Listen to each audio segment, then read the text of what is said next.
Manila doesn't feel chaotic by accident.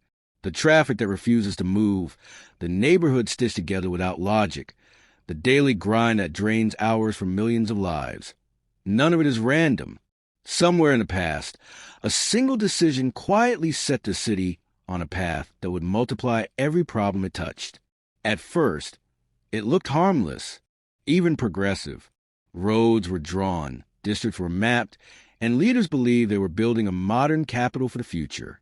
But decades later, that same design choice would trap over 13 million people inside a city that feels like it's constantly fighting itself. Manila's chaos wasn't caused by its people, culture, or geography alone. It was engineered layer by layer through a plan of mistake that no one ever fully corrected.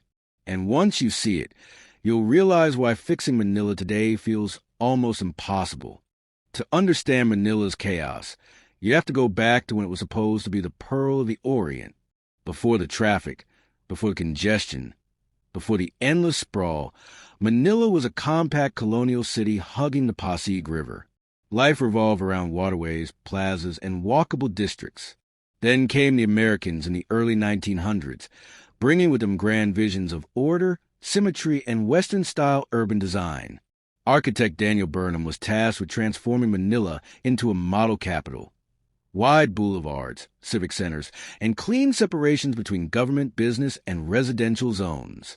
On paper, it was beautiful, but Burnham's plan assumed something Manila never had.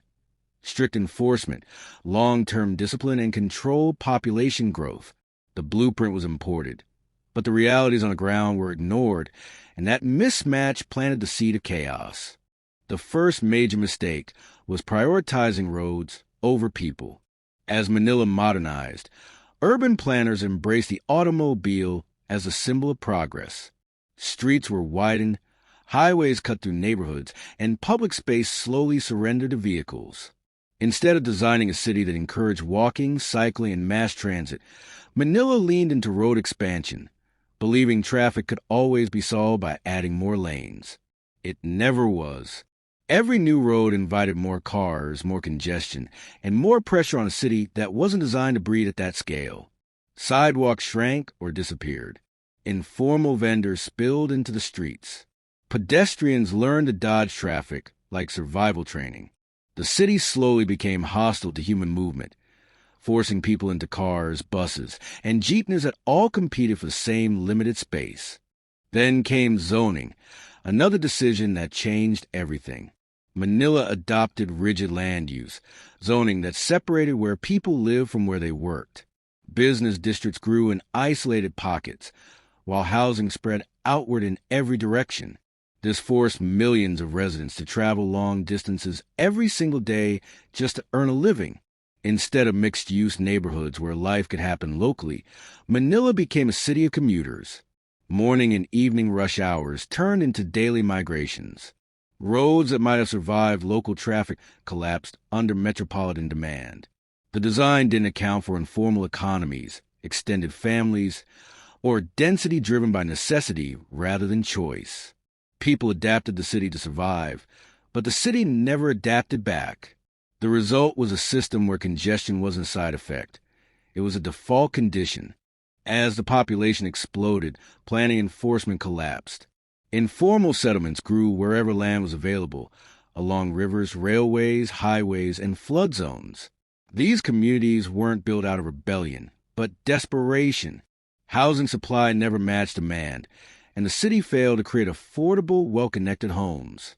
Instead of integrating these areas into the urban fabric, Manila allowed them to grow disconnected from services, jobs, and transport.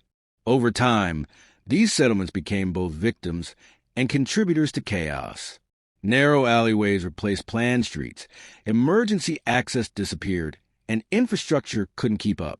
Flooding worsened, fires spread faster, and yet these neighborhoods powered the city's workforce. Cleaning offices, driving transport, selling food, and keeping Manila alive while remaining invisible in planning decisions. Transportation should have been Manila's saving grace, but it became its greatest failure. Instead of building a unified mass transit backbone early on, the city relied on fragmented solutions.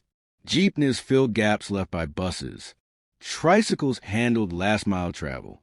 Private vehicles multiplied without restraint. Rail systems arrived late and incomplete, covering only narrow corridors in a massive metropolis. Each mode competed instead of cooperating. There was no single authority strong enough to integrate them into a seamless system. The result was a daily ballet of chaos, vehicles stopping anywhere, routes overlapping inefficiently, and commuters losing years of their lives stuck in traffic. Manila didn't just lack infrastructure, it lacked coordination. And once inefficiency became normalized, fixing it became politically and economically painful. Another overlooked mistake was ignoring natural geography. Manila was built on floodplains, wetlands, and river systems that once absorbed rain and protected the land. Urban expansion paved over these natural buffers. Rivers narrowed, estuaries disappeared, and drainage systems clogged with waste. Flooding became more frequent, more severe, and more disruptive. When floods hit, traffic collapses, businesses shut down, and entire neighborhoods become isolated. Climate change only amplifies these weaknesses. What was once a seasonal inconvenience has become a recurring crisis. Manila's design didn't respect water. It tried to dominate it, and water always wins. Every flood exposes the cost of ignoring environmental planning, turning chaos into catastrophe. Economic inequality made everything worse. Manila's design created islands of wealth surrounded by oceans of struggle. Gated communities rose beside overcrowded slums. Business districts sparkled while public housing decayed. Infrastructure investments favored areas with political influence, leaving others to fend for themselves. This imbalance forced low-income workers to live far from jobs, increasing commute times and transport pressure. It also created resentment, informal solutions, and rule-bending just to survive. When systems don't work for everyone, people create their own. Street vending replaces formal markets. Illegal terminals replace bus stations. Sidewalks become shops. Chaos isn't rebellion, it's adaptation. Manila's residents didn't break the system. The system failed to include them. Politics played a silent but powerful role. Every new administration brought new priorities, new projects, and new slogans, but rarely continuity. Long-term planning died with election cycles. Infrastructure was built for visibility, not integration. Roads ended abruptly. Rail lines stopped short. Promised solutions remained unfinished. Instead of one consistent vision, Manila became a patchwork of competing ideas layered over decades. Each leader tried to fix traffic without addressing root causes. Each project added complexity without removing old problems. Over time, the city became harder to understand, harder to manage, and harder to repair. Chaos thrived in the absence of sustained direction. The design mistake wasn't a single event. It was a mindset. Manila was treated as something to be controlled rather than lived in. Plans were drawn from above, assuming people would follow rules that didn't match their realities. When rules failed, enforcement tightened instead of adapting design. Barriers went up. U-turn slots multiplied. Traffic schemes grew more complicated. But complexity never equals efficiency. Every new workaround became another layer of confusion. Instead of simplifying movement, the city made it harder. Instead of empowering communities, it restricted them. And slowly, the city became exhausting, not just to move through, but to exist within. Yet despite everything, Manila functions. That's the most remarkable part. Millions wake up every day and make the system work through sheer resilience. People leave home before sunrise to beat traffic. Vendors navigate regulations with creativity. Drivers memorize invisible rules no map could explain. Communities organize where institutions fall short. Manila survives because its people compensate for its design flaws. But survival isn't success.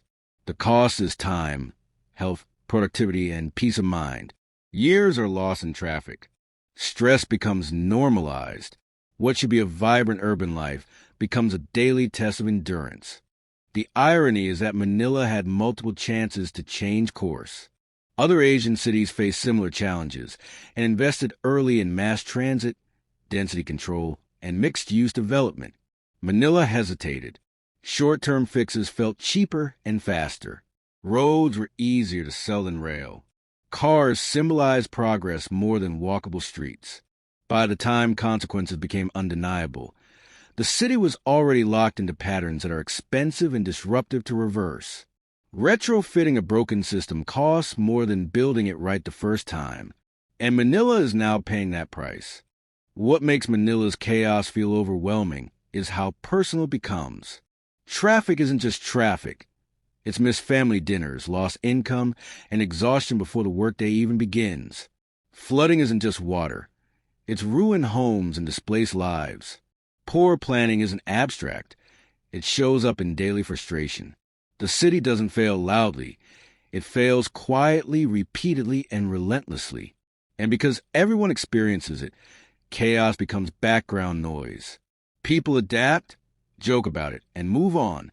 But normalization is dangerous. It delays urgency. Urban planners today agree on one thing. Manila's biggest enemy is not density. It's disorganized density. Cities can be dense and functional. Manila is dense and fragmented. Fixing it means reconnecting what was separated. Homes near jobs, people near transport, communities near services. It means prioritizing humans over vehicles, systems over shortcuts, and long-term vision over quick wins. These changes are possible, but they demand political courage, public trust, and patience. Chaos took decades to build. It won't disappear overnight. There are signs of hope. New rail lines, integrated terminals, and urban renewal projects are slowly emerging. Younger planners are pushing people-first design. Communities are demanding accountability. Technology is improving traffic management, but progress is uneven, and the old mindset still lingers. The danger is repeating the same mistake in a new form, building without integration, expanding without empathy. Manila's future depends on learning from its past instead of paving over it. The design mistake that changed everything wasn't about roads or zoning alone. It was about ignoring how people actually live. Manila grew organically, informally, and rapidly. Planning tried to freeze it into rigid systems that couldn't flex. When reality broke the rules, chaos filled the gaps. A city is not a diagram. It's a living organism. Treat it like a machine, and it will break under pressure. Manila's story matters beyond the Philippines. Cities across the developing world are racing toward growth, facing the same temptations and shortcuts. Manila is a warning and a lesson. Infrastructure without inclusion fails. Planning without enforcement collapses. Vision without continuity dissolves. The chaos you see today is the compound interest of yesterday's decisions. And yet, Manila remains magnetic. Its energy, culture, and humanity refuse to be erased by bad design. Music spills into traffic. Food thrives in alleyways. Life finds space where planners didn't leave any. The city is frustrating, but it's alive. And that life is what makes fixing Manila worth the effort. If Manila feels overwhelming, it's because it carries the weight of choices made long before most of its residents were born. The chaos isn't failure. It's history unfolding in real time. Understanding that doesn't excuse the problem, but it explains why solutions are so hard. You can't untangle decades of design mistakes without disrupting millions of lives. And that reality forces the city to choose between comfort now and survival later. Manila is chaotic not because it was ignored, but because it was planned the wrong way, for the wrong future, by people who couldn't imagine how fast it would grow. The real tragedy isn't the traffic or floods. It's that the warning signs were always there. The question now isn't why Manila is chaotic. It's whether the city will finally learn from the mistake that changed everything, or continue adapting to a system that was never built for the people living in it. Thanks for watching.